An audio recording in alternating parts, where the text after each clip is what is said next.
ओम ओम। आइए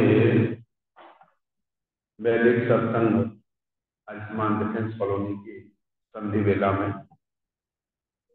आप सब जो ऑनलाइन जुड़ रहे हमारे सत्संगी पवित्र आत्माएं बड़े प्यार से दूर दूर बैठे हुए सत्संग का आनंद लेते हैं। आपका स्वागत है। और आप सब प्रत्यक्ष बैठे हुए सब जने आपका स्वागत है। हमारे बीच में आज हमारे प्रवक्ता आदरणीय आचार्य डॉक्टर देव शर्मा वेदालंकार जी और बड़ा ही बहुत ही स्वाध्यायशील वेदों के सिद्धांतों के मर्मज्ञ और बड़े सरल सुबोध प्रकार से अपनी बात को प्रस्तुत करने वाले पूज्याचार्य जी। आज का जो विषय है हमारा प्रगतिशील पवित्र निर्दोष जीवन। प्रगतिशील पवित्र निर्दोष जीवन कैसे प्राप्त करें, इस पर पूज्याचार्य जी अपने विचार में देंगे। उनके विचारों को हम सब अगले 45 मिनट के लिए सुनेंगे। आदरणीय पूज्य आचार्य जी।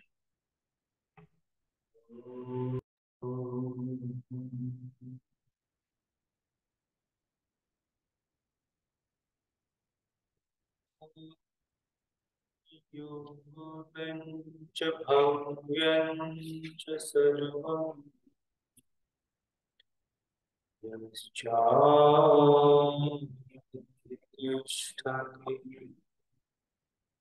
स्वर्यस्य च केवलं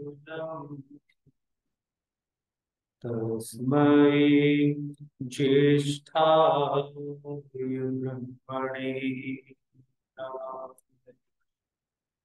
ॐ त्वमहिनः पिता वसु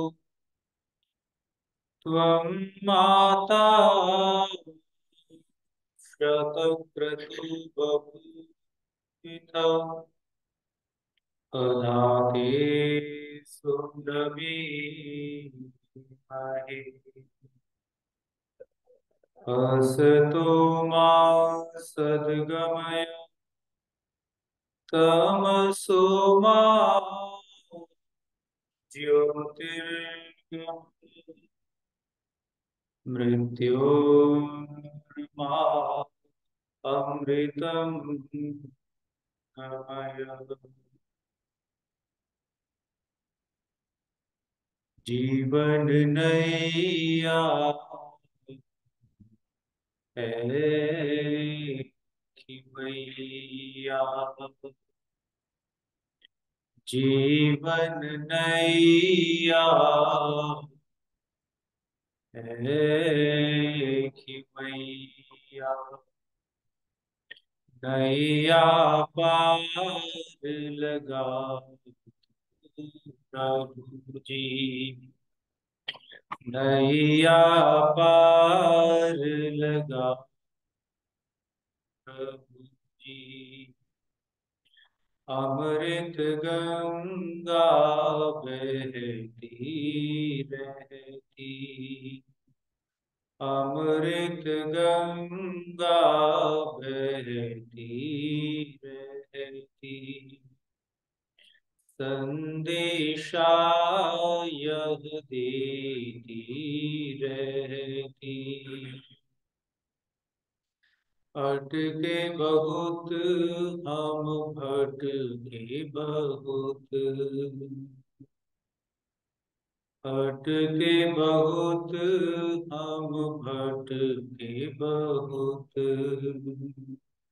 अब तो राह दिखाओ प्रभु जी, अब तो राह दिखाओ प्रभु जी, नैया पार लगाओ प्रभु जी, नैया पार लगाओ प्रभु जी।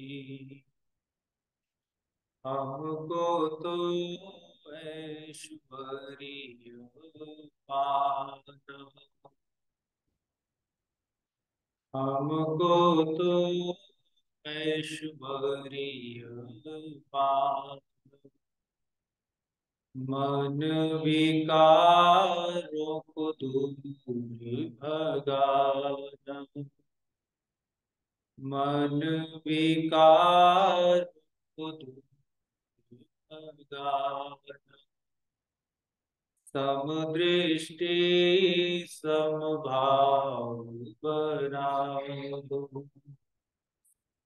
समदृष्टि समभाव बना दो, नैया पार लगाओ प्रभु जी, नैया पार लगाओ प्रभु जी।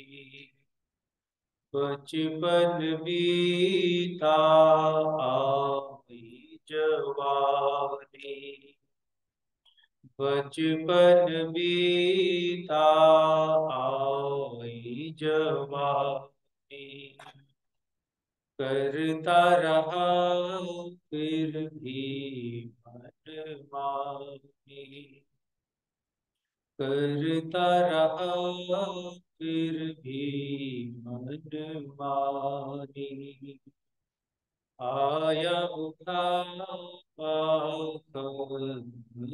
कहानी, आया बुढ़ा कहानी, दुर्गुण दुर्व्यसनों से बचाओ, दुर्गुण दुर्व्यसनों से बचाओ, नैया पार लगाओ प्रभु जी, नैया पार लगाओ प्रभु जी। ओम शांति शांति। आर्य समाज के पवित्र प्रांगण में सभी उपस्थित महाभगण, सम्मानित प्रधान जी, हमारे युवा साथी, आदरणीय बहन, श्रद्धेय आचार्य जी, वंदनीय मातृशक्ति, सभी को आज का विषय है प्रगतिशील जीवन, पवित्र जीवन, निर्दोष जीवन। वैसे जीवन तो ऐसा ही होता है, और यदि थोड़ा सा इसके विपरीत जाए, बहुत सारी चीजें जुड़ जाती हैं और वो भी जीते हैं, वो भी जीवन जीते हैं। तो जो जीवन है इसको समझना चाहिए हमें, और ऋषियों ने कम से कम इस प्रक्रिया को 100 वर्ष की तो मानी ही है कि यहाँ प्रत्येक व्यक्ति को कम से कम 100 वर्ष अपने कामों को करना है। जीवन बोले तो ये मेरा जो पंच भौतिक शरीर है, इस समय ये आत्मा से जुड़ जाता है, प्राणों से जुड़ जाता है, तो ये सक्रिय, माँ के पेट में भी बच्चा सक्रिय रहता है, निश्चेष्ट नहीं होता है, और दुनिया में आकर के तो उसके कामों की कोई गिनती नहीं है, दिन रात लगा रहता है। और ऐसे भी लोग हैं कि जो 24 घंटे में 26 घंटे काम करते हैं। अभी में ऐसे एक डॉक्टर हैं अवधेश पांडे, देहरादून में मुझसे मिला। डॉक्टर हैं वो अमृतसर में, लेकिन उन्होंने एक थर्ड आई करके हॉस्पिटल बनाया है आयुर्वेद का। जिन लोगों की चिकित्सा दवाइयों से नहीं हो पाती है, और जो क्रोनिक बीमार हैं, हार्ट पेशेंट हैं, कैंसर पेशेंट हैं, डायबिटीज है, उनको बिना दवाई के ठीक कर, बस आपका एक जो रूटीन है उस रूटीन को फॉलो करके वो केवल ठीक कर रहे हैं। तो ऐसे भी जीवन है। और आपने देखा होगा ऐसे भी लोग हैं कि अगर कोई आप अच्छा कार्य कर रहे हैं तो आपको नहीं करने देंगे, वो भी जीवन है।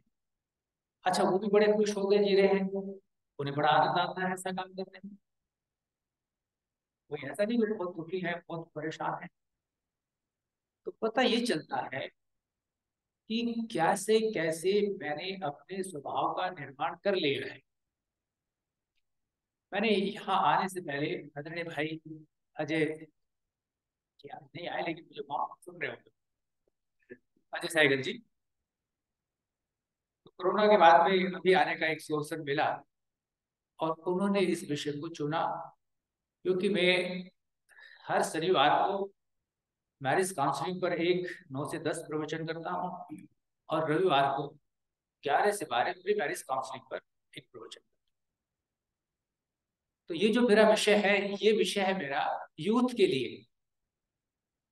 जो यूथ कल मैरिज करेंगे, गृहस्थ आश्रम में जाएंगे, उनकी क्या क्वालिटीज होनी चाहिए, तो वहां पर ये विषय मैंने लिया था, लेकिन उनको बहुत अच्छा लगा, उन्होंने ये विषय रखा। तो मैंने पूरे वेद के सूक्तों को ढूंढा, क्योंकि हमारी जो पहुंच है वो वेद तक है। और बहुत सारे लोगों को भी मैंने देखा, पढ़ा, लोगों ने क्या कहा। तो वहां एक बात आती है, वेद में आती है, एक वेद में मंत्र आता है, और वो लाइन 7 मंत्रों में आती है। स न अंगस ब्रह्मचतु, वह परमात्मा हमें पाप से छुड़ाता है। तो इसका मतलब ये हुआ कि क्या हमें पाप से अपने आप नहीं छूट सकता? बहुत सारे लोग कहते हैं मैं स्वयं काम करता हूँ, मेरे पास बहुत समय है और बहुत विद्या है और बहुत इंटेलिजेंट हूँ, मैं छूट सकता। तो एक और शब्द वहां आता है नाचित जुहूमी। कह रहे हैं हे भगवान, ये जो वासनाएं मुझे घेर लेती हैं, ये जो पाप का वातावरण मुझे घेर लेता है, मेरे में इतनी शक्ति नहीं है कि मैं काम, क्रोध, लोभ, ईर्ष्या, द्वेष को छुड़ा सकूं, अपने से दूर कर सकूं। ऐसी बातें कई मंत्रों में आती है। तो वास्तव में देखा जाए तो ये स्थिति बनती जा रही है। अच्छा, व्यक्ति घबराता है और वो ये भी नहीं सोच पाता है कि मेरे अंदर किस किस प्रकार की ये राक्षसी प्रवृत्ति आ गई है। अच्छा, वो उनसे पार जाने की भी सोचना नहीं है। जो आ गई आ गई, और जैसे वो आ गई तो वैसे जीवन में फिर जीता रहता हूँ, जीता। मैंने एक बेटी को देखा, छोटी सी बेटी, एक शिविर में पैन था, पैन को चबा जाती थी, इतना पैन चबा गई। तो मैं बच्चों का एक्सपर्ट हूँ, बच्चों की कोई प्रॉब्लम हो, यूथ की कोई प्रॉब्लम हो, तो दिखा तुरंत जाती है। मैंने कहा बेटे ये क्या कर रहे हैं आप? कहती है कल मुझे पता भी नहीं चलता मैं क्या करती हूँ और एक समझ जाता है मेरे से। तो मैंने कहा क्या तुम इसको छोड़ना चाहती हो? कहती हाँ, बहुत दुखी। अरे, जो साथी लोग हैं वो भी कहते हैं पैन खाने वाली। मैंने कहा ठीक है, आओ मेरे पास। बस तुम्हें 3 बार बोलना है, आज से मैं पैन नहीं खाऊंगी, आज से मैं पैन नहीं खाऊंगी। और उस बेटी ने पूरे कॉन्फिडेंस के साथ में बोला। आप आश्चर्य करेंगे, 3 दिन बाहर, 3 दिन में उसकी ये आदत छूट गई। मैंने पढ़ा है हैबिट्स डाई हार्ड। अगर बुरी आदतें या अच्छी आदतें आ गई, छूटना बड़ा मुश्किल है। लेकिन एक और बुक आई, एटॉमिक हैबिट्स। वो कहते हैं कि अगर छोटे छोटे बदलाव आप करना सीख गए, छोटे छोटे बदलाव अगर आप करना सीख गए, तो आपको बहुत बड़े बदलाव अपने जीवन में नजर आएंगे। अरे मैं तक रह गया। मैंने अपनी पुस्तक में लिखा, इसमें बच्चों के लिए, बच्चों हैबिट्स डाई हार्ड। आदतें बहुत कठिनाई से जाती हैं, लेकिन जब मैंने उस पुस्तक को पढ़ा तो उन्होंने सच में बहुत अच्छी नियम उसमें दिए, और उसमें हम अगर उन चीजों को पूरे हो बच सकते हैं। लेकिन यहाँ अधिकतर लोगों के मन में ये बात बैठ गई है, अजी कुछ नहीं होता है, तो जीवन ऐसे ही चलेगा। मतलब वो छोड़ना नहीं चाहते। एक बात और बहुत अच्छी मुझे लगी, मैं यज्ञ से काउंसलिंग कर, और जैसे मैंने यज्ञ पे रिसर्च की पूरा और स्टडी की, तो आपके जीवन के कितने भी प्रश्न क्यों ना हो, उन सब का आंसर मैं केवल यज्ञ से दे देता हूँ। ये प्रैक्टिस मुझे हो गई। तो एक बुक लिखी है the secret, like attracts like. समान चीजें समान चीजों को आकर्षित करती हैं। और एक बात मुझे और ओम शांति ओम पिक्चर में सुनने को मिली। ओम की माँ कहती है, बेटे जब तुम कुछ करने का ठान लेते हो तो ये सारी कायनात उसको पूरा करने में जुट जाती है। तो मैंने देखा कि ये सारी चीजें हम लोग क्यों नहीं कहते। द सीक्रेट वाला क्यों कह रहा है, ओम शांति ओम में कही गई है, तो हम क्यों नहीं कहते। तो हमारे यहाँ भी है, यत कामा तेजु। देखो कितनी बढ़िया बात हम लिखते हैं, जिस जिस कामना वाले होके हम लोग, हाँ मतलब जिस जिस कामना। द सीक्रेट वाला क्या कह रहा है, whatever you want visualise. आपको बड़ी लंबी कार चाहिए, विजुलाइज। आपको बहुत सुंदर बंगलो चाहिए, विजुलाइज। मैं बहुत अच्छे घर में रह रहा हूँ, मैं बहुत अच्छे घर में बैठा हूँ, मेरे पास बहुत अच्छी गाड़ी है, वो एक दिन आपको मिल जाएगी। तो यहाँ व्यक्ति कुछ गलत भी सोच सकता है, अपने अंदर कुछ गलत सोच भी ला सकता है, लेकिन महर्षि क्या कहते हैं, जिस जिस की कामना वाले हम लोग, जिस जिस पदार्थ की कामना वाले हम लोग वांछा करें और आपका आश्रय ले। तो यहाँ भी एक बात भैया, आपका आश्रय ले, वांछा करे इच्छा करे, इच्छा तो मैं कुछ भी कर सकता हूँ, लेकिन महर्षि कह रहे हैं आश्रय ले, मतलब आपसे जुड़ जाए। तो जब आपसे जुड़ जाऊंगा तो कोई गलत इच्छा नहीं करूंगा। महत्वपूर्ण बात क्या है, महत्वपूर्ण बात यह है कि जब तक ईश्वर से नहीं जुड़ रहा हूँ, जब तक यूनिवर्स से, उस ब्रह्मांड से नहीं जुड़ रहा हूँ, शक्ति से नहीं जुड़ रहा हूँ, तो मैं कुछ भी इच्छा कर सकता हूँ, लेकिन उससे जुड़ जाऊंगा तो वो कामना हमारी सिद्ध हो गई। वो कितनी कमाल की। पीछे कुछ बच्चों ने कुछ आयतें पढ़ी, गेम में हार रहे थे, उन्हें कहा गया कि तुम्हारे यहाँ तो हारने वाली चीजें हैं, ये पढ़ो, इनको पढ़ोगे तो तुम जीत जाओगे। और उन बच्चों को जिता दिया गया। जिता दिया गया तो फिर वो बच्चे उनकी तरफ झुके। मैं क्यों नहीं कहता हूं कि मैं सब कुछ, तुम सब कुछ जीत सकते हो, तुम सब कुछ प्राप्त कर सकते हो, तुम्हारा जीवन एकदम चमक जाएगा सूर्य की तरह से, अग्नि की तरह से। ऐसा हम नहीं कहते हैं, सारा यज्ञ हो जाता है। तो बच्चे को ये लगता है, अब मैं एक चीज देख रहा हूं, अभी 30 साल हो गए प्रचार कार्य करते हुए, पर बच्चों में यज्ञ नहीं आ रहा है।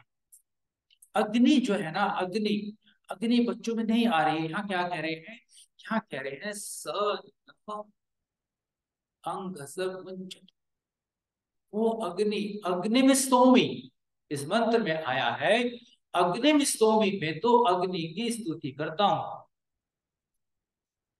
तो मैं बच्चों से एक चीज पूछता हूँ, जैसे मैं यज्ञ करवाने बैठता हूँ, तो जो बच्चे मेरे पास बैठते हैं, बेस्ट केमिकल रिएक्शन होता है, बेस्ट केमिकल रिएक्शन होता है किन किन में, air water earth and fire. ये वुड बिलीव कि बच्चे आंसर नहीं दे पाते, केमिस्ट्री पढ़ने वाले बच्चे आंसर नहीं देंगे। आप दे दीजिए आंसर। बेस्ट केमिकल रिएक्शन होता है air water earth and fire. Fire में रासायनिक परिवर्तन जो होता है वो अग्नि में होता है। माताएं सब जानती हैं, हींग लेके पानी में उसको मिक्स करके डालेंगे तो इतनी दाल में शायद वो अपनी सुगंध ना फैला सके, लेकिन जैसे माँ एक चम्मच घी को गर्म करती है और उसमें जीरा डाल देती है, हींग डाल देती है, उस सारी दाल को सुगंधित बना देती है। तो घी तो पहले भी था, जीरा पहले भी रखा हुआ था, हींग पहले भी रखा हुआ था, लेकिन वो अपनी जो छिपी हुई स्मेल थी, सुगंध थी, वो नहीं दे पा रहा था। और वो जुड़ गई किससे, अग्नि से जुड़ गई। तो बच्चों को अभी ये चीज समझ में नहीं आ रही, वो इससे जुड़ नहीं पा रहे। तो जुड़ नहीं पा रहे हैं तो उनकी हेल्थ, उनका माइंड उस प्रकार से इम्प्रूव भी नहीं कर रहा। मैं देख रहा हूँ, तो भी देखा मैंने परिवार में, माता पिता की मैरिज एनिवर्सरी थी, बच्चे बैठना ही नहीं चाह रहे, और बैठे भी तो तुरंत तुरंत फटाफट भागने लगे। तो हम कहीं ना कहीं अपने बच्चों को ये समझाने में कमजोर रह गए। तो एक बात और आती है, कमाल की, इन मंत्रों में कमाल की बात आई। एक बात तो ये कही है कि हे परमात्मा, मतलब परमात्मा ही मुझे इन वासनाओं से, इन परेशानियों से बचा सकता है। और दूसरी बात ये आई कि जो मेरे माता पिता और आचार्य हैं, ये भी मुझे इससे बचा सकते हैं। तो परमात्मा को ऐसी व्यवस्था करे, मेरे माता पिता को, आचार्यों को ऐसी बुद्धि दे ताकि वो मुझे इनकी तरफ जाने से बचा दे। तो आश्चर्य करेंगे, मेरे पिता ने जो बातें मुझे बचपन में बताई, और जो बातें मैंने अपने बच्चों को बचपन में बताई, व्यक्ति अपने जीवन को सही दिशा को छोड़ करके गलत जा ही नहीं सकता। उसकी जो प्रगति है, वो जो गति कर रहा है, उसके जीवन की जो स्पीड है, वो राइट डायरेक्शन में,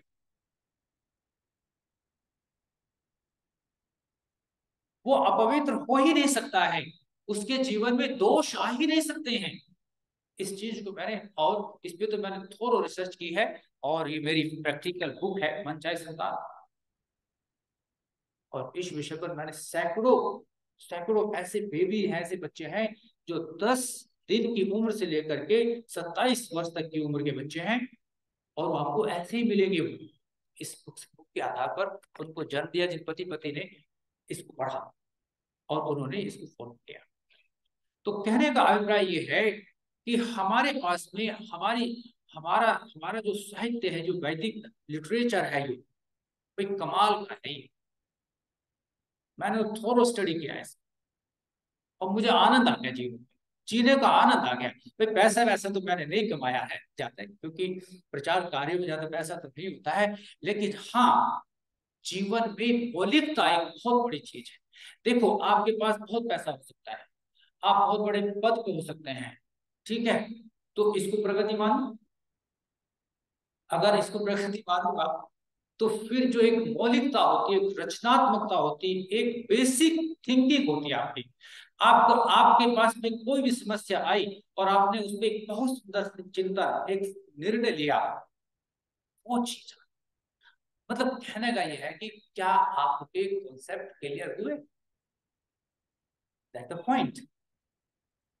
तो वो चीज मेरे पास में आई, और मैंने हर चीज को, चाहे वो यज्ञ है, चाहे वो संध्या है, चाहे वो वेद है हमारे, उन सब से मैंने वो सारी चीजें निचोड़ के खींच लिए। और मुझसे कोई प्रश्न कीजिए, मैं उसका आपको एक सही डायरेक्शन बता सकता हूँ। ये चीज मेरे अंदर आ गई, आई कैसे, आती कैसे है। देखो, अगर आप डेली चिंतन नहीं करेंगे, अगर शरीर से अच्छे काम नहीं करेंगे, और मन से डेली अच्छा चिंतन नहीं करेंगे, तो प्रगति नहीं आएगी, मौलिकता नहीं आएगी। आप बुक भी लिख देंगे, बहुत सारी बुक्स लिखी हुई हैं, कुछ मैटर यहाँ से लिया, कुछ वहां से लिया, पढ़ा होता है, लेकिन एक बुक को आपने पढ़ी, एक लाइन पढ़ते ही आपको आनंद आ गया, आपके आपके अंदर जितने भी मिसकंसेप्शन थे दूर हो गए। या आपसे किसी ने 1 घंटे बातचीत की, और उस 1 घंटे की बातचीत में उस व्यक्ति को सुकून मिल गया। मैंने देखा, अभी मैं देहरादून में था, एक माता जी के मन में इतने प्रश्न, इतने प्रश्न उन्होंने पूछे, और पूछे, तो मैंने उनका सबका आंसर दिया, उनको अच्छा लगा। तो जब आपके अंदर वो बेसिक रिसर्च वाली जो थिंकिंग है, जो चिंतन वाला प्रोसेस है, वो चिंतन वाला प्रोसेस अगर आ गया, आप हर बात को सोचते हैं, विचार करते हैं, चिंतन करते हैं। किसी ने कहा ऐसे नहीं मान लेते, कहीं से मैंने सुना और मान लिया नहीं, वो अपना एक चिंतन उस पर प्रस्तुत करते हैं, तब उसको मानते हैं, तब जीवन में सच में गति आती है। तब आप आगे चलते हैं और उससे उस देखो काम तो सब करते हैं, खूब करते हैं, लेकिन हमारी दृष्टि सूक्ष्म बन जाए और हम उन चीजों में आनंद लेने लगे, वहां से अंदर से अगर हम आनंद लेने लगे, मुझे कार्य करने के पश्चात अंदर से बहुत खुशी होती है, और वो खुशी होती है मुझे शांति देती है, मतलब मेरा व्यवहार शांति वाला व्यवहार हो जाता है, मेरे अंदर से उच्छृंखलता निकल जाती है, मतलब मैं बहुत परेशान हूँ, मन से शांत हूँ, चेहरे पे लगता है कि भाव, चेहरे को देखते लोग कहते हैं बड़े शांति शांति आ रही तुम्हारा, अच्छे लग रहे हो। ये आना, और ये किससे आएगा? ये वहीं से आएगा। तो नए नए चिंतन से जुड़ना, नई नई रिसर्च से जुड़ना, और काम के साथ में, काम तो खूब करे, वेद ने कहा कुर्बन वे है कर्माणी, भाई 100 साल तक काम ही काम करो, लेकिन काम अगर आपका प्रैक्टिकल नहीं हुआ, वो काम जीवन में नहीं आया। एक विद्वान लिखते हैं कि यज्ञ, अगर यज्ञ आचरण की चीज है, यज्ञ से आचरण बनता है, अगर वो जीवन में नहीं आया तो फिर आप प्रगति वाला जीवन नहीं कह सकते हैं, पवित्र जीवन नहीं कह सकते हैं। तो उदाहरण क्या है? उदाहरण है हमारी अग्नि। ये 3 गुण अग्नि में मिलते हैं।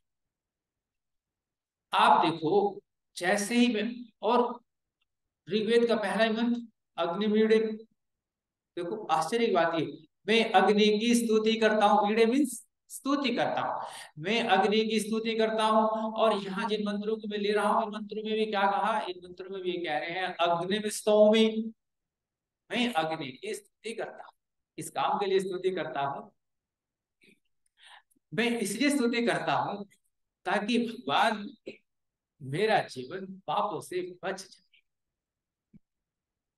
मैं किस लिए स्तुति करता हूँ? ताकि मेरा जीवन पापों से बचाए। पाप बोले तो पाप किसे कहते हैं? पापम पर पीड़नम। पाप कहते हैं दूसरों को कष्ट देना। पाप किसे कहते हैं? दूसरों को पीड़नम, पीड़ा देना, कष्ट देना, इसको पाप कहा गया है। एक बहुत अच्छी चीज मेरे इस चिंतन में आई है, मैं आपको बताना चाहूंगा। हमारे यहाँ कहीं भी कॉन्सेप्ट ये नहीं है कि आप फूलों से भगवान की स्तुति करो, या फलों से स्तुति करो, या किसी मिष्ठान से स्तुति करो। पूरे वेदों में कहीं नहीं आई। एक व्यक्ति कहने लगे, भाई आर्य समाज तो ना भगवानों को मानता है और ना उनकी पूजा करता है, ये पता नहीं कहाँ से बीमारी फैली है और इसने बड़ा विकराल रूप लिया है। तो मैंने कहा आप किसको मानते हो, क्या करते हो? कहते मैं भगवान को मानता हूँ, और मैं भगवान के सामने बैठता हूँ और ये करता हूँ वो करता हूँ। मैंने कहा कोई मुझे रेफरेंस दे सकते हो भाई? आप क्या मानते हो उसका उदाहरण देना, उसका रेफरेंस देना पड़ेगा आपको। है भी नहीं, आप कुछ भी कह सकते हैं, साइंटिफिक प्रूव करना पड़ेगा आपको। तो जब ये बात सामने आएगी तो व्यक्ति चुप हो जाएगा, क्योंकि उनके पास में है ही नहीं कुछ। और गीता में देखिए, गीता में क्या कहा है? गीता में कहते स्वकर्मणा तम अभ्यर्च, अपने काम से उसकी पूजा करके सिद्धि विन्दति मानव, मनुष्य सिद्धि को प्राप्त करता है। अगर आपको सिद्ध होना है तो आपको अपने काम से उसकी पूजा करके दिखानी होगी। अब जब ये लाइन यहाँ पर आ रही है तो फिर हम वेद में जाएंगे, क्योंकि गीता को हम ऑथेंटिक नहीं मानते हैं। गीता एक बहुत अच्छा ग्रंथ है, लेकिन ऑथेंटिक ऑथेंटिक प्रामाणिक अगर कोई है तो वो वेद है। प्रामाणिक अधिक अगर अगर कोई है वो वेद है। तो वेद में यहाँ पर ये मंत्र आया है, कहा यामन यामन उपयुक्त। भाई जिस जिस रास्ते पर आप चल रहे हैं, जो जो काम कर रहे हैं, तो कह रहे कर्मन कर्मन अग्नि में स्तौमी, क्या उन कामों से अग्नि की स्तुति हो रही है? तो कह रहे हैं अग्रे, इंद्र अग्रे। वो केवल एक ही स्तुति को और उपासना को मानता है, और वो है कर्म, कर्मन कर्मन, वो काम है। अर्थात आप क्या काम करते हैं, आप कैसे काम करते हैं, ये उस परमपिता परमात्मा को रिझाएगा। तो मैं अपने जीवन से काम करूं, मेरा जीवन कैसा है। तो ये बात यहाँ आकर के फिट बैठती है कि मैं सोच लेता हूं कि मैं जैसा कर रहा हूं बहुत अच्छा कर रहा हूं। तो यहाँ जब तक कॉन्सेप्ट क्लियर नहीं होगा, भाई नहीं कर सकते आप जैसा जैसा नहीं कर सकते हैं। आपको जो नियम है उसी के अनुसार चलना पड़ेगा। संस्था के नियम है, संस्था के नियम है, उसके अनुसार आप चलेंगे। घरों में रहते घरों के नियम है, उसके अनुसार चलेंगे। तो परमपिता परमात्मा ने हर चीज के नियम बनाए हैं, आपको नियमों के अनुसार चलना होगा, तब आपके जीवन में प्रगति आएगी। प्रगति बोले तो गति, स्पीड पूरा कहते हैं बहुत अच्छी प्रकार से। प्रगति का मतलब है कि आप कहीं रुक तो नहीं रहे हैं। बहुत सारी बाधाएं आएंगी आपको, बहुत सारे लोगों ने रोक दिया। जैसे मैं अपना ये विषय लेके चला था, मन चाहे संतान, मुझे अनेक लोगों ने कहा था यू आर टोटली कंफ्यूज। मैं नया नया था, परंतु मुझे महर्षि दयानंद के संस्कार विधि में मैंने थोड़ा रिसर्च किया है। पहले 4 संस्कारों पे गर्भाधान, पुंसवन, सीमंतन, जातकर्म।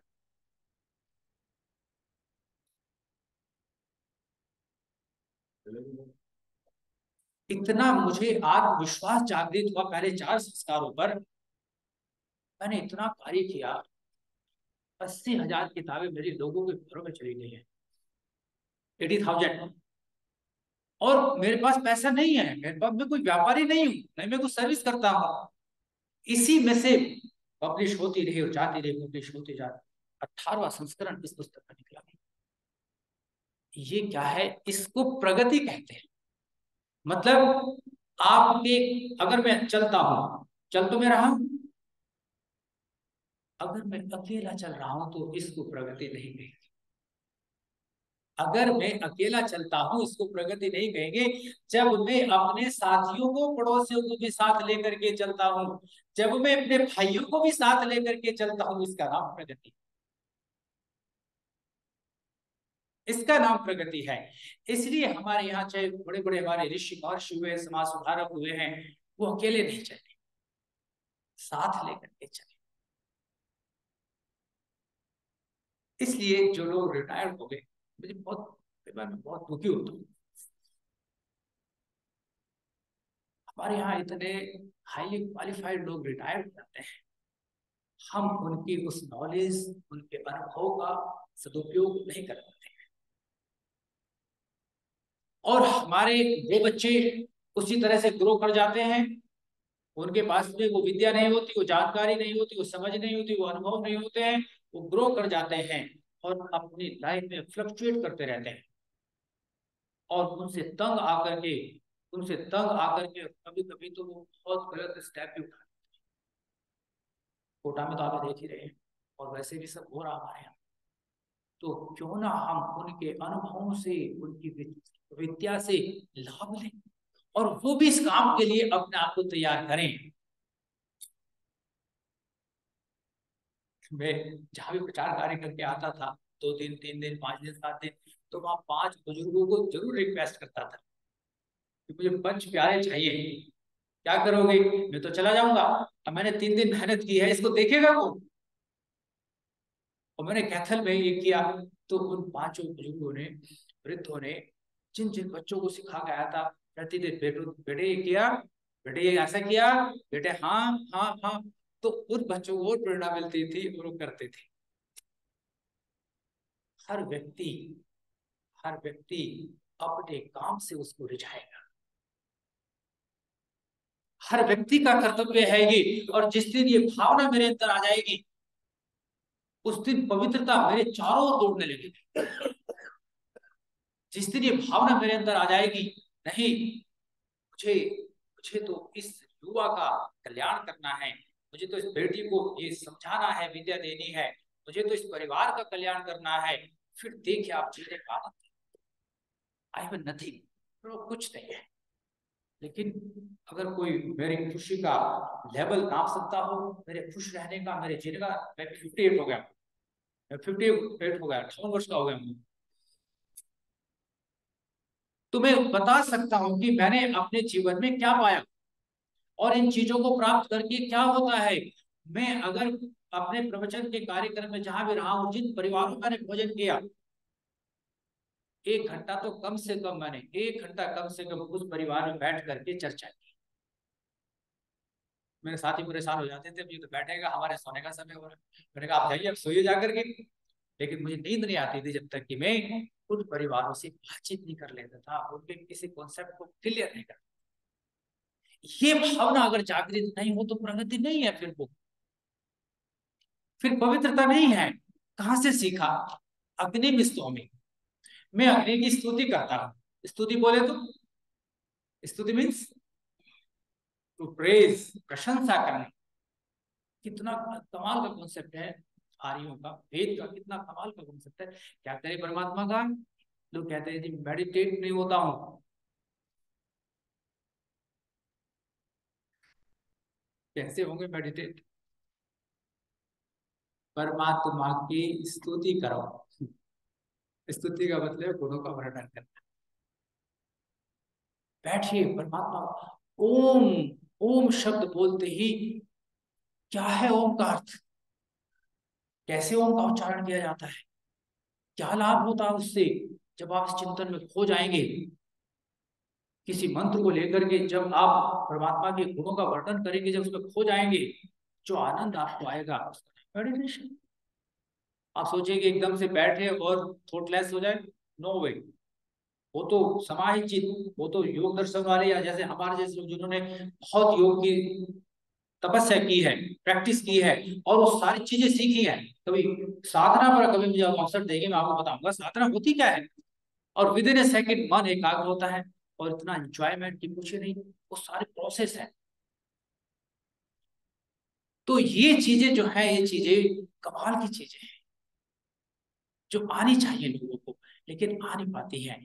तो क्या कह रहे हैं? प्रशंसा करता हूँ किसकी? परमपिता परमात्मा की। मैंने तो देखा ही नहीं प्रभु, सुना है। परमपिता परमात्मा को मैंने देखा नहीं, सुना है। सुना है तो सुनी सुनी बातें मैं कर देता हूँ। तो फिर वेद कहता है, अगर तुमने नहीं सुना, तुमने देखा कि इसको, माँ को देखा है, चलो तुम माँ की कुछ क्वालिटीज बोल दीजिए, पिता की कुछ क्वालिटीज बोल दीजिए, ये बच्चे बोल ही नहीं पाते हैं। कमियां बोलिए, नॉन स्टॉप। गाली दीजिए, नॉन स्टॉप। क्वालिटीज बोलिए। और आप आश्चर्य करेंगे, एक परिवार में यज करा रहा छोटा सा बच्चा, बड़ा चंचल, कभी ये करे कभी वो करे।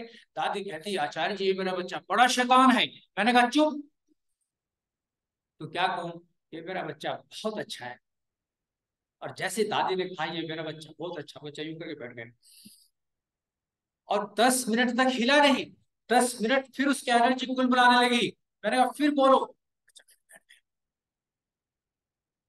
ये है वैदिक जीवन को जीने का तरीका। पति पत्नी एक दूसरे को कमियां कमियां कमियां कमियां।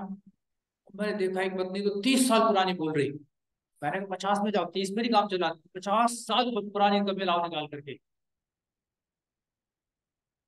तो फिर कहते हैं जी तनाव हो गया जी, टेंशन हो रही है जी, डिप्रेशन हो रही। मैंने कहा बहुत सी होगी। कमाल की बात कही है। तो मैंने कहा भाई बात तो मैंने नहीं देखा। तो वेद कह रहा है, अरे भाई ये जो अग्नि है यही भगवान है। ये जो आपके इस वेदी में जल रही है ना, इस हवन कुंड में जो अग्नि जल रही है, इस पे देखो भगवान दिखाई देगा तुम्हें इसमें। अरे मैंने कहा कैसे दिखाई देगा?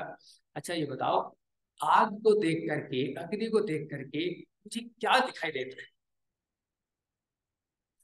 बड़ी मोटी मोटी बातें हैं, ऊपर की तरफ चले। Leading capacity. अग्नि से क्या सीखा मैंने? Leading capacity. ये हमेशा एक लो में चलती रहती है, जब तक कि जब तक कि मैंने अधिक सामग्री न डाली हो, जब तक कि मैंने कच्ची संविधा न लगाई हो, जब तक कि मैंने ठीक से अरेंज न किया हो संविधाओं को, तो एक लो में चलेगी। व्यवधान वहां भी आते हैं, व्यवधान हम वहां भी डाल देते हैं। इसलिए संविधा लगाना भी अपने आप में एक बहुत बड़ी साइंस है। वेदी की अग्नि को प्रॉपर रूप से जलाना भी इट्स साइंस। ये सामान्य रूप से नहीं होगा ये। और जो व्यक्ति उसको जलाना सीख गया, वो ही अपनी जठराग्नि को भी जलाना सीख गया। हमारे बच्चों का, अधिकतर लोगों का लीवर फैटी है। डॉक्टर्स कहते हैं कुछ नहीं होता है तो सभी का है। अब होता है भाई, लीवर फैटी। लीवर ही तो वाइटल पार्ट है बॉडी का। लीवर ही तो सबसे महत्वपूर्ण पार्ट है, और उसी को संभालना मुझे नहीं आता है। और माताओं ने वो बच्चों को मोबाइल दिखा दिखा करके पूछती रहती है, सबके लीवर फैटी कर दिए, हाईली क्वालिफाइड एमटेक माँ है, लेकिन उसको बच्चे को खाना खिलाती है तो लीवर। तो यज्ञ मुझे सिखा रहा है, हवन मुझे सिखा रहा है आहुति कैसे दूं और अपने अंदर आहुति कैसे दूं। तो एक बड़ा, किसी मंत्र में बड़े अच्छे शब्द आए हैं, रक्षोणा। रक्षोणा कहते हे भगवान तू मुझे राक्षसी प्रवृत्ति से बचा। और एक शब्द आया घृताहुतम, मतलब घी की आहुति, अर्थात मैं तेरे जीवन को स्नेह से भर देता हूँ। घी बोले तो स्नेह, प्यार। अब खिलते रहो, बच्चों पे कभी गुस्सा नहीं करना, कभी गुस्सा नहीं करना, पत्नी पे तो कभी करना ही नहीं है, और न पति पे करना। क्योंकि जो स्नेह है, प्यार है, वो खत्म हो जाएगा। लुब्रिकेशन, लुब्रिकेट होता है गाड़ियों में, इंजन में, अगर वो ऑयल कम हो जाए तो गाड़ी जाम हो जाएगी, गाड़ी आपकी चलेगी नहीं। और जब पति पत्नी के जीवन से लुब्रिकेशन खत्म हो जाए तो क्या वो गाड़ी चलेगी? वो भी नहीं चलेगी। इसलिए घृताहुतम, घी की जो आहुति देते हैं वो इसलिए देते हैं कि हमारे जीवन में स्नेह बना रहे, प्यार बना रहे, अफेक्शन बना रहे, हम थोड़ा सा इस तरह के लचीले बने रहे। ये वहां पर वर्णन आता है। तो क्या तीन बातें नजर आती है अग्नि में? सबसे पहले लीडिंग कैपेसिटी, और दूसरी इल मेंटेलिटी को नहीं आने दूंगा अपने जीवन में। यजमान क्या कह रहा है? पवित्र अग्नि पवित्र करती है। और तीसरी, तीसरी कमाल की, कैसे व्यक्ति का जीवन निर्दोष बनता है। मैं आपसे एक प्रश्न करता हूं, मैं ये चाहता हूं ध्यान जी कि इस तरह से एक व्यक्ति 1 घंटा ना बोले, किस तरह से इंटरेक्शन हो, वार्तालाप हो, तो लोगों का कॉन्सेप्ट क्लियर होगा। अदरवाइज प्रवचन सुन करके नहीं होता है। एक शब्द है लेन देन, ये सही है या गलत है?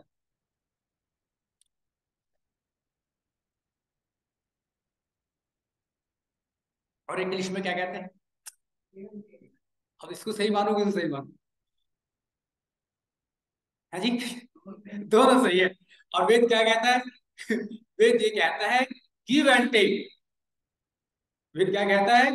मतलब मैं तब लूंगा जब दूंगा, दिया तो है नहीं मैंने और लेने लग रहा हूं। ये कैसे, हाउ कैन यू? दूंगा तभी तो लूंगा ना। पहले मैंने अग्नि पे घृत डाला, सामग्री डाली, और बाद में टनों ऑक्सीजन मुझे मिली, सुगंध मिली। तो जीवन का जो मूल मंत्र है, जो जैसे मैंने सीखा, वो क्या है? तेरा सीखे। तो क्या कह रहे हैं, तीसरी क्वालिटी क्या है? कैसे व्यक्ति का जीवन निर्दोष बनेगा? जितना ले उससे अधिक दे। कोई कमाल हो गया। अगर आपको 50,000 की पे मिलती है और आपने काम 40,000 का किया, डोंट माइंड, मैं बोल रहा हूँ, तो आप शैतान है, माफ कर दीजिएगा मुझे। अगर आपने 50,000 रुपए लिए और काम 40 का किया तो आप शैतान हैं। और यदि आपने 50,000 लिए और 50 का ही काम किया तो आप इंसान है। और यदि आपने 50 लिए और काम 60-70 का किया तो आप देवता है। ये चाहता है आर्य समाज। आर्य समाज सबको देवता बनाता है। इसलिए यज्ञ वेदी पर बैठने वाले लोग देव होते हैं, या वो देवता बन जाते हैं, या वो देवता बन जाते हैं। ये कॉन्सेप्ट है। तो मैंने कहा अगर एक बात ही हमारी पूरे देश के लोग मान लें, भाई जितना लेंगे उससे अधिक देंगे, देश तो स्वर्ग बन गया। देश तो स्वर्ग बन गया। कितना बड़ा कमाल का है। तो जो मैंने इस सारी चीजों पर रिसर्च की, चिंतन किया, सारे कॉन्सेप्ट खुल गए। एक जगह आया है संशय आत्मा विनिश्यति। अगर कंफ्यूजन है, संशय है, तो सबसे खराब बात है। इसलिए एक बार हो जाए, सारे कॉन्सेप्ट क्लियर हो जाए, चाहे कितना भी टाइम लगे उसके। फल कब खाना है, नट्स कब खाने हैं, पानी कब पीना है, दूध कब पीना है, ये हो ही नहीं रहे क्लियर। कोई कहता सुबह दूध पियो, कोई कहता नहीं पियो, कोई कहता नट्स सुबह खाओ, कोई कहता दोपहर में खाओ, कोई कहता फ्रूट्स बिफोर लंच खाओ, कोई कहता आफ्टर लंच खाओ। भाई एक बार कॉन्सेप्ट क्लियर कर दो ना, तो जीवन में बहुत सारे ऐसे कंफ्यूजन हैं। इसलिए आप अपने अपने अपने दृष्टा स्वयं बनेंगे। तथा दृष्टु स्वरूप अवस्थानम, हम प्रगतिवान तब माने जाएंगे जबकि मुझे अंदर से आवाज आ जाए ये सही है और ये गलत है, आ जाए और फ्रैंकली आ जाए, और मैं उसको स्वीकार कर लूं, हाँ ठीक है, अब आप आगे नहीं बढ़ूंगा। फिर जो खुशी मिलेगी, फिर जो प्रसन्नता मिलेगी, फिर जो आह्लाद मिलेगा, उसके बराबर कुछ भी नहीं है। और देखिए महर्षि क्या कहते हैं, उदयपुर में जब महर्षि गए और महाराणा सज्जन सिंह जब उनसे पढ़ने लगे, तो वो संध्या भी सीख गए, वो योग दर्शन भी सीख गए और यज करना भी सीख गए। तो बड़ा उनके ख्याल आया, कहते महाराज ये जो उदयपुर की रियासत है, ये जो एक लिंग का मंदिर है इसी से चलती है, तो क्यों ना आप इसके भक्त बन जाए। ऋषि की वैसे गुस्सा नहीं आ रहा था महर्षि को, लेकिन फिर भी उन्हें लगा अरे ये क्या कह दिया आपने। कहते महाराणा आप मुझे ईश्वर की आज्ञा का उल्लंघन करना सिखा रहे हो, ईश्वर की आज्ञा का अवज्ञा करना सिखा रहे हो, और ये तो आपकी छोटी सी रियासत है, इसे तो मैं पार कर दूंगा, लेकिन उस परम पिता परमात्मा की रियासत से कैसे पार होऊंगा।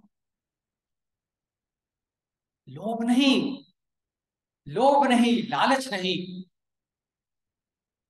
ईश्वर की आज्ञा है। और ये कह रहे यो आत्मदा बलदा, उसमें ये कहा यो आत्मदा बलदा, हे परमपिता परमात्मा मैं तो आपका कहना मान, क्योंकि आपके कहना मानने में आनंद है। तो इस तरह से अगर हम लोग थोड़ा सा चिंतन करेंगे, तो जीवन में प्रगति भी मिलेगी, पवित्रता भी मिलेगी, और निर्दोष भी हमारा जीवन बनेगा। बस थोड़े से शब्द हैं जो मैंने आप लोगों के सम्मुख रखे हैं, इन्हीं शब्दों के माध्यम से मैं भी अपने आप को कृतकृत्य मानता हूँ। आप लोगों के लिए प्रभु से प्रार्थना करता हूँ, आप लोगों ने ध्यान से सुना, आप स्वस्थ हो, आप प्रसन्नचित हो, आप समृद्ध हो, और आप वेद के ही रास्ते पर चलने वाले हो। वाणी को विराम देते हुए मुझे बहुत अच्छा लग रहा है आप सभी लोगों को मध्य में विराजमान होकर के थोड़े शब्द को मैंने प्रयोग किया, मुझे बहुत आनंद आ रहा है।